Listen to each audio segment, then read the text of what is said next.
Hello friends, मैं आपका welcome करता हूँ स्टार्टअप ज्ञान के न्यू और फ्रेश एपिसोड में। मैं आज को बताऊंगा कि आप लाइव वॉलपेपर अपने नाम से अपनी होम स्क्रीन पर कैसे सेट कर सकते हैं। इसके लिए आपको गूगल प्ले स्टोर पे ओपन कर लेना है, उसमें सर्च करना है 3D my name live wallpaper. आपको इस तरह की ऐप दिखाई देगी, उसे ओपन करना है। ठीक है, ये ओपन होने में कुछ टाइम लगाती है प्रोसेसिंग में। जैसे इसमें प्रोसेसिंग हो जाएगी, यहाँ पर आपको अपना नाम डालना है। आप किसी भी नाम से अपना वॉलपेपर बना सकते हैं, जैसे कि मैं यहाँ पर अपने चैनल का नाम डाल के दिखाता हूँ आपको, स्टार्टअप ज्ञान, जैसे कि मैंने अभी टाइप किया है।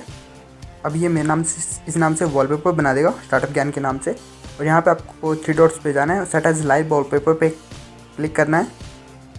उसके बाद आपको ये ऑप्शन सेलेक्ट करने के लिए देगा। यहाँ पे आपको my name 3D live wallpaper पे क्लिक करना है और सेट एज होम स्क्रीन पे क्लिक कर देना है। आप देख सकते हैं कि ये इसने 3D वॉलपेपर मेक कर दिया है। और यहाँ पे आप इसे अपनी मनचाही से 3D है और आप इसे घुमा भी सकते हैं। ठीक है, अब मिलते हैं नेक्स्ट वीडियो में। तब तक take care and good bye.